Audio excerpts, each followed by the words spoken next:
Hello and what is up YouTube? My name is G3Iron and today we got some thoughts from Chris responding pretty much to the community response to the 315 announcement and to several different Reddit threads that have come up and several different pieces of feedback that have come up. So let's take a look at what Chris has to say and then we can respond in kind with all of our thoughts. I've got our new dog Rex with me, so if you hear any barking or any growling, that's what's going on there. All right, so Chris says, hey Reddit, we've read heaps of feedback on Reddit over the last week and wanted to address some of the topics that have come up a lot. There has been speculation that I have personally been driving the balance changes to match my original vision for Path of Exile. There is a little truth to this in that I want to restore areas of the game that were important but have been eroded. But almost every area of specific balance work is the product of a large team of designers working together for a long time to come up with solutions to problems we want to address. We care more about making a good game than we do about vanity metrics like player concurrency records. I suspect this is because we're gamers first and business people second.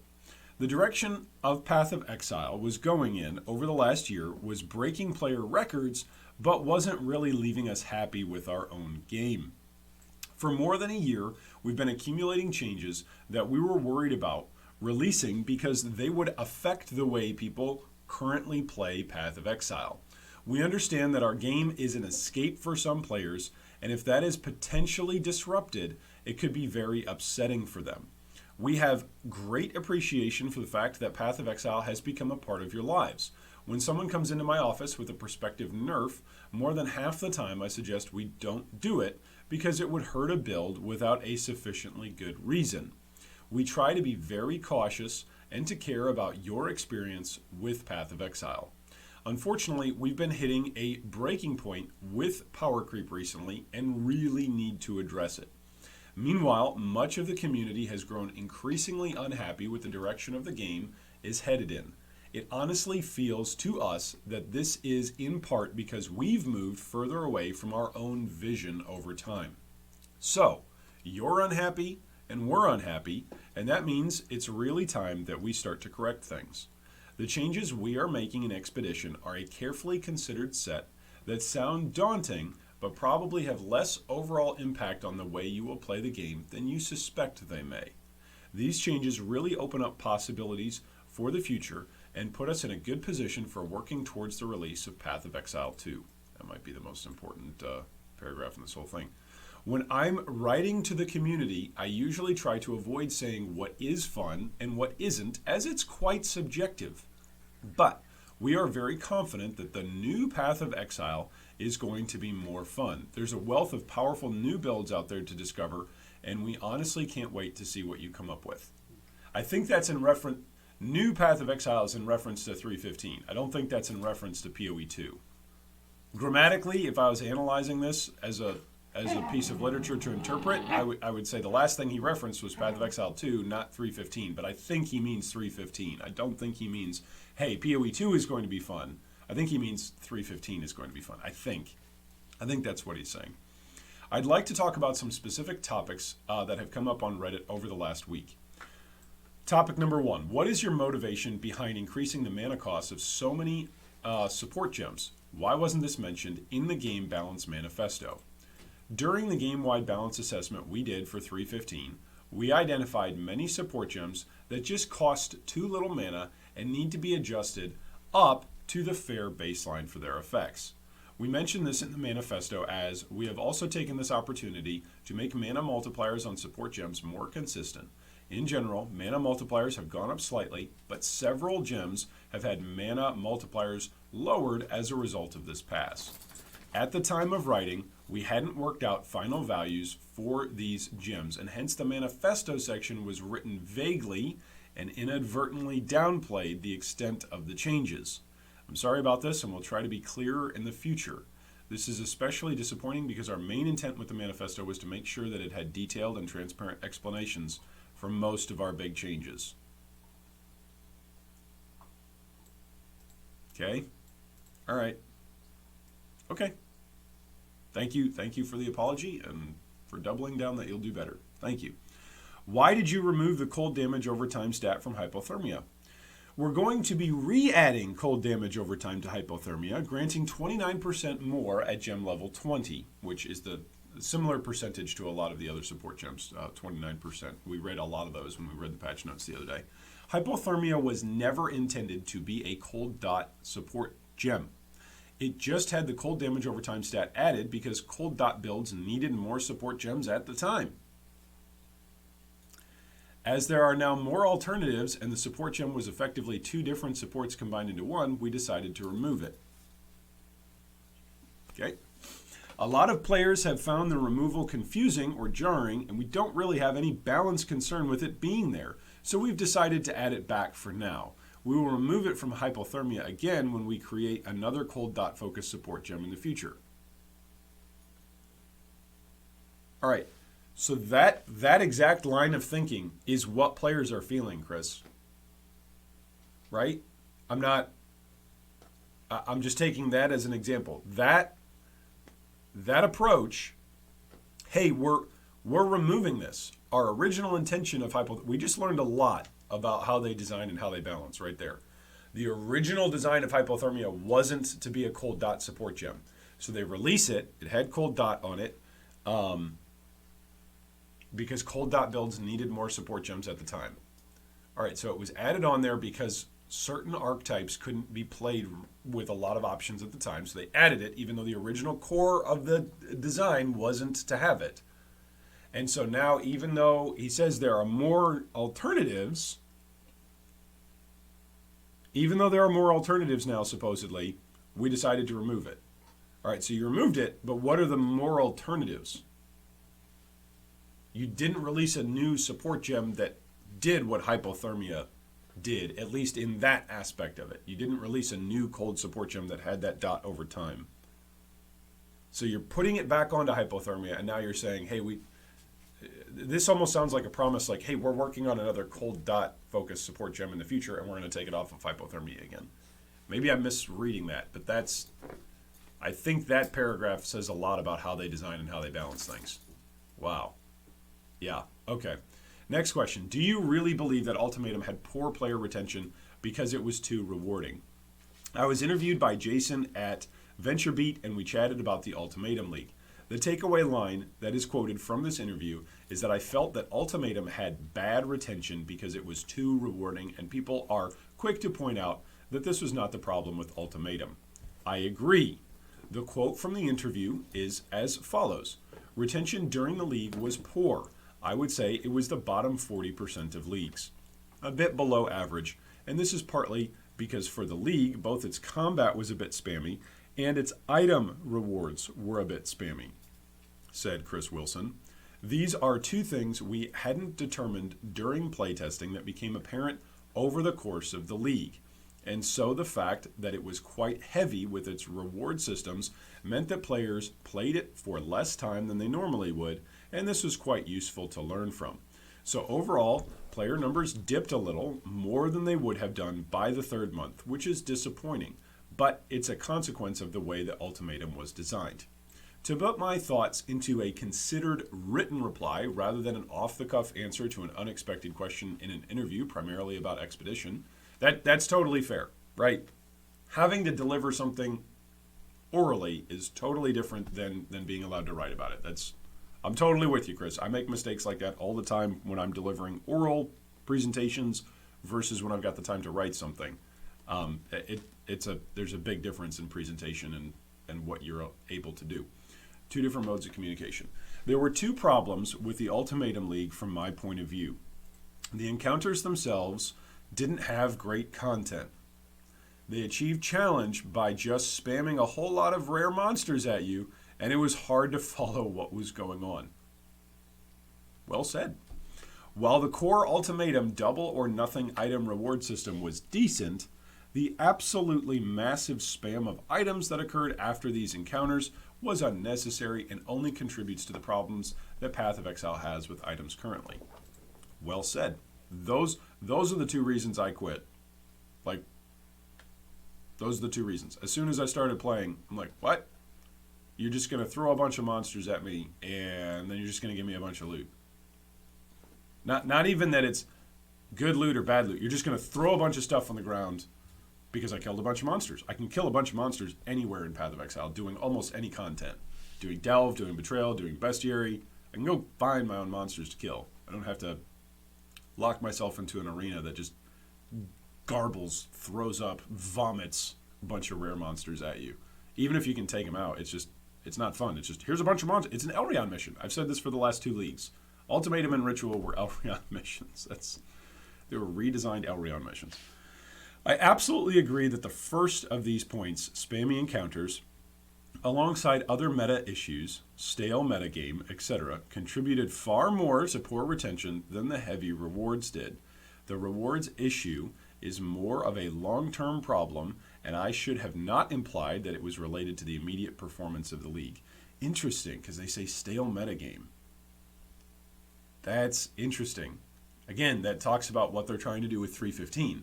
They feel like some of the reasons why players weren't retained were because the metagame was stale. So because they didn't make enough changes in between Ritual to Ultimatum, they feel like that's a part of it. So by making a bunch of changes in 3.15, they're going to see if that brings people back.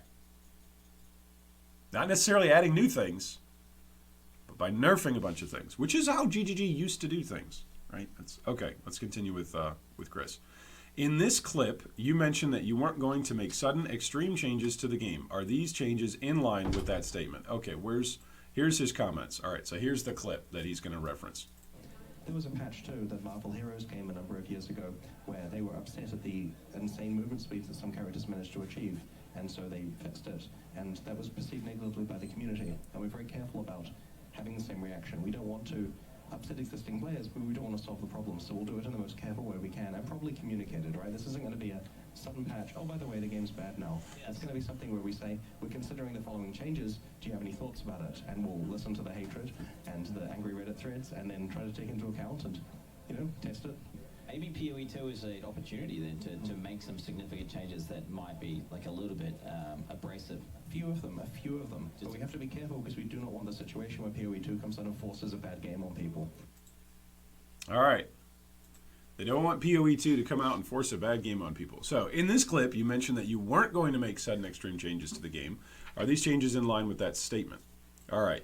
The balance changes we're making to Path of Exile in 3.15 are not the type of drastic changes that I was referring to in that clip from 2019. So in other words, hey, this is a category error.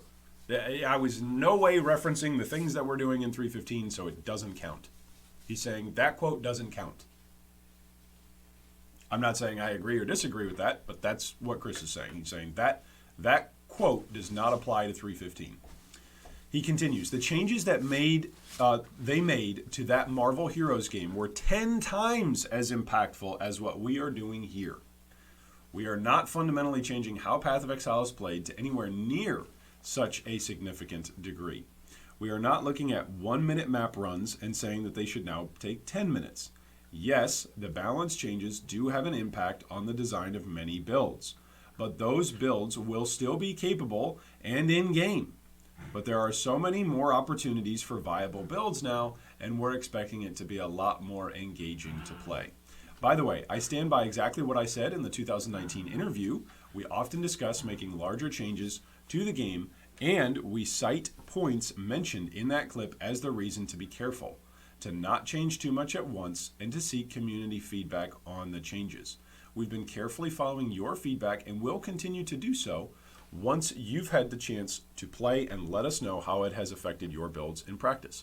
Hey, that paragraph is pretty reasonable, right? These 2 paragraphs make sense in and of themselves. You can disagree whether or not Chris's quote from Exilecon should apply to 3.15. You can disagree with that.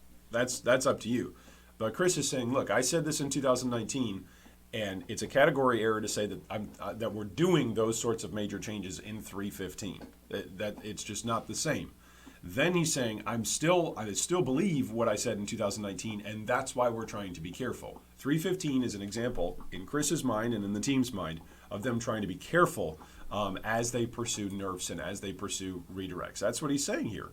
He's saying we're trying to be careful, we're trying to follow your feedback, and then we want you to actually play the game. This might be one of the reasons why they've slowed down their hype cycle, or why they've condensed it. I shouldn't say slowed down. It's actually sped up in some ways. But this might be one reason why they've condensed their hype cycle, because they actually, in some ways, want less feedback prior to a league launch. They do want some feedback prior to a league launch, but they want less, and they just want people to be able to actually play the game and then give them feedback once they've played the game. That actually could be. That's interesting. I don't know if that's genuinely the case. That's just me positing an idea about why their timeline has changed over the last year. Okay, why didn't you nerf aura bots? Is this favoritism from developers? We don't have a specific plan that we are ready to commit to yet. We like how auras individually work and feel that stacking a bunch of auras on your own character also has appropriate costs. Yeah, it's a nightmare to juggle everything, but I mean, it's a nightmare to do a lot of things, but sometimes they still get nerfed. We know that dedicated aura support characters are very powerful, but we don't have a specific plan ready for 3.15 to address this. All right, so if they had the plan, aura supports would be nerfed. All right, so be aware of that. Aura supports should be on suicide watch for 3.16 and moving forward. So it hasn't been included in the patch. We've given all of our balance changes a lot of thought and testing and want to apply the same standards to a potential aura change. Okay, that's great. Thank you for not just rushing a nerf, right? Thank you for having your internal standards for checks and balances for when you want to apply something to the game and then not rushing something out. That's appreciated. Some players speculate that because Mark, Neon, played this build in the past, he is protecting it from nerfs. A plan wasn't brought to him for approval in 3.15, and we had a lot of nerfs already, so we didn't go out of our way to rush one in. All right, that's interesting. That's good clarification. Do you make game balance decisions based on incorrect data from the community wiki? There was a 4,000 upvote thread about how we balance skills by looking at incorrect data on the wiki and making decisions based on those numbers. Here is that particular post. It's got, 4,042 upvotes right now, so it would still probably be on the front page. It says, GGG over-nerfed Ballista Totem by more than 500% of their intended amount because they are relying on the unupdated wiki to know its current numbers. All right, so that's the accusation, and there's some data provided. Okay, so here's the clarification. We don't use the wiki for doing balance work.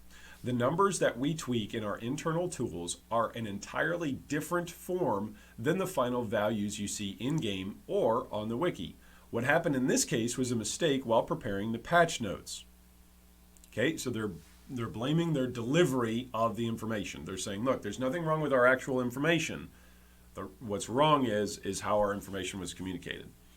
The person preparing the patch notes often copies and pastes the formatting for skill stat descriptions from the wiki and then adjusts the values to the correct ones based on the skill's balance history.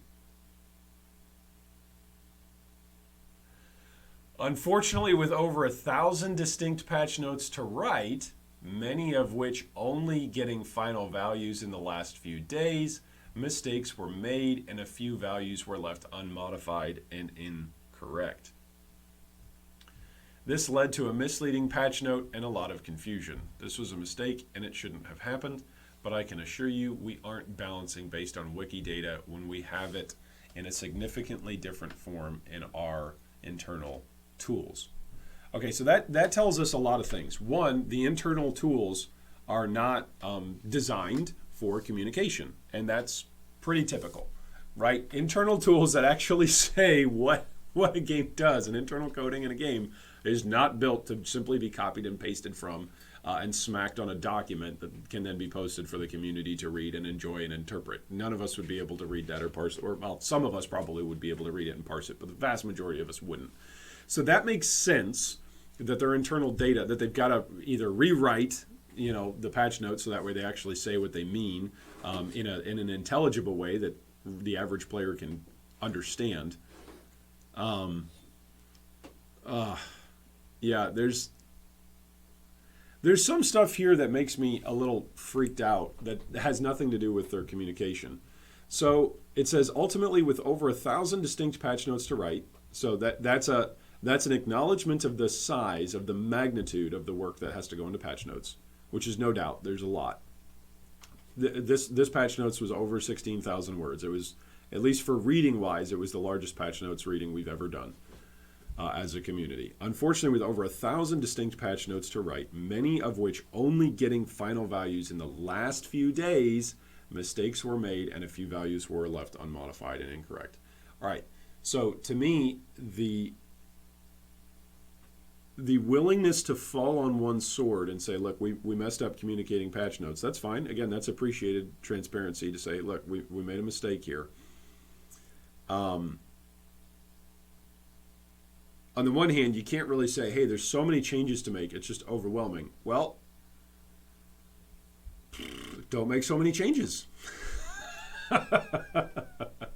Right? Like, if my kids come to me and say, Dad, I'm working on building this really big Lego thing, can I recruit? Can I go hire some people to work on my Lego thing that I'm building? I'm gonna go, no. It sounds like your Lego thing might be a bit too ambitious. If you need to hire people to do it, as a child's play toy, maybe you should build something that you can build. It's a lot of patch notes and it's a lot of nerfs all at the same time. And then ultimately, he says, many of which only getting final values in the last few days. That scares me, because they had just said, look, we test things internally. We really want to test things internally. We have given all of our, here, this is not on screen. We have given all of our balance changes a lot of thought and testing and want to apply the same standards to a potential aura change. And then at the same time, hey, you know what? Many of the changes that we make, they only get final values in the last few days. Well, then you can't do a whole lot of balance changes. And you can respond to that by saying, well, some of the balance changes are like, changing, 1 damage here.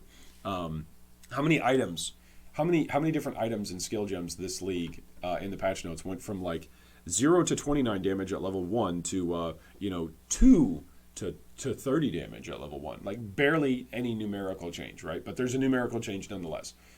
Well, if many of these final values happen in the last few days, do you have time to test them? Right? Do you actually have time to internally test them then? That would explain why, like, where's hypothermia? Where was the hypothermia paragraph? Here's hypothermia right here. Hey, maybe hypothermia's change was one of those last minute changes that they're like, you know what, let's just remove this because we're planning on doing another support gem in the future. I could see how that mistake could be made. And they're like, oops, you know what, actually we're not ready to move that 29% more damage at gem level 20 onto another support gem yet, so we'll put it back. The community is going, hey, how do we build around this now? We're losing a major support gem. It's not just a nerf, we're just straight up losing a damaged support gem. So we'll give that back until we're actually ready to release something new.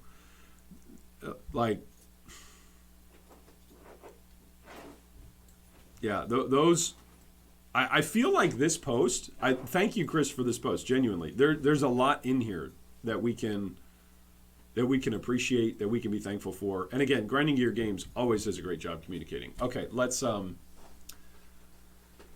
finish this off. This led to a misleading patch note and a lot of confusion. This was a mistake and it shouldn't have happened, but I can assure you we aren't balancing based on Wiki data when we have it significantly different in a significantly different form in our internal tools. With over 100 developers and thousands of changes going into each expansion, communicating everything clearly is a challenge. We will continue to improve this process and welcome any feedback about how we can make changes to Path of Exile in a way that is better understood and less upsetting to players.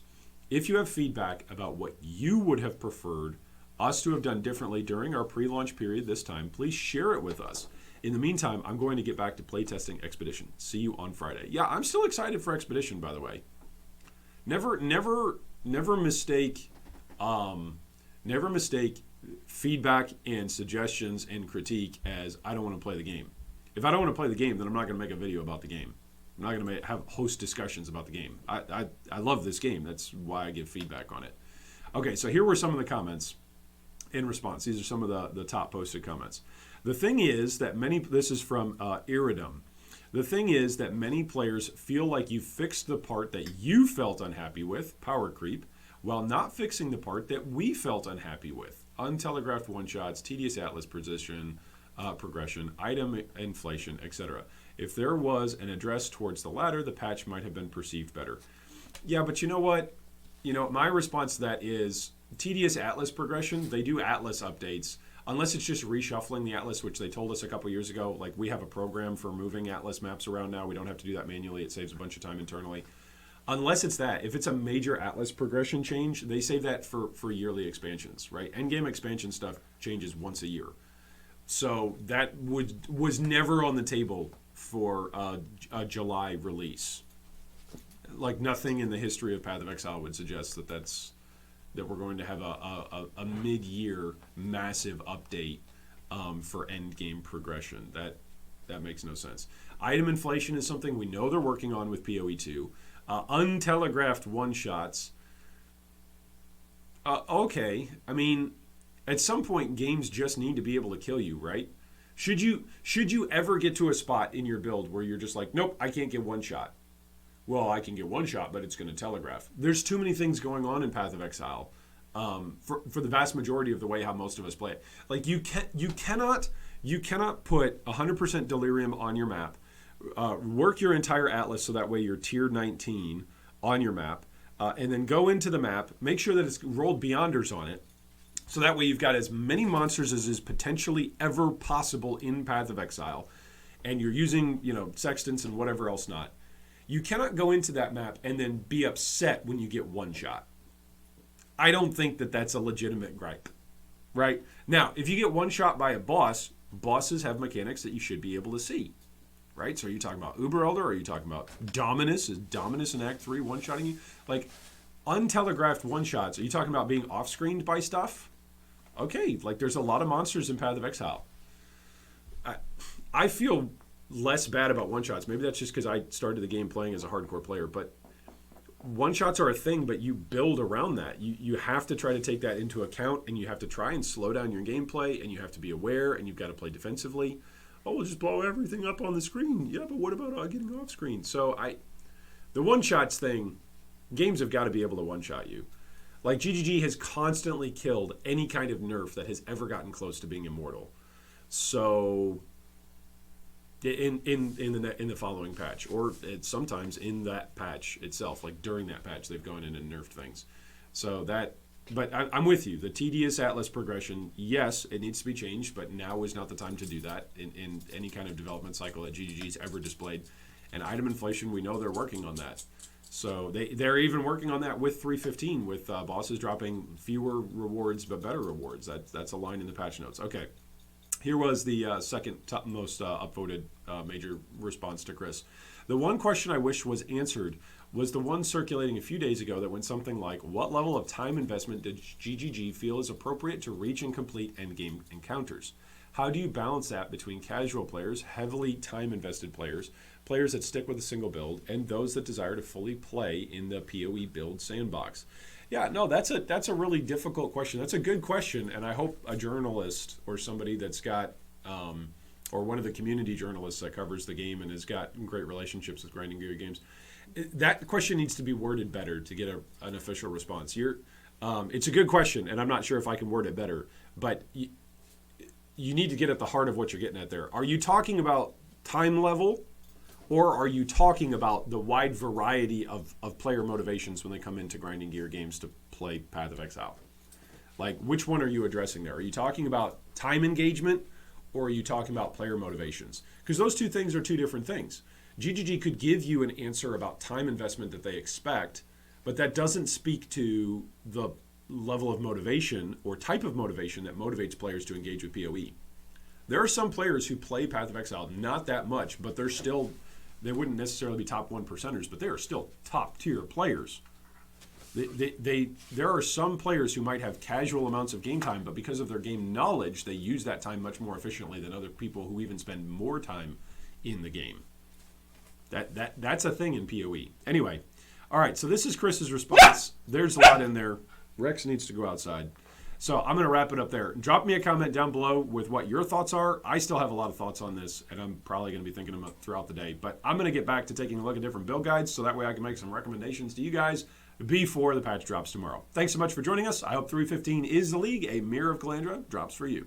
Thanks for watching that video. If you'd like more information on any of our discussion points today, you can see them down below in the video description. If you'd also like to join our Discord or support our Patreon, you can do so with the links down below. Thanks again, and big shout out to all of our Patreon supporters.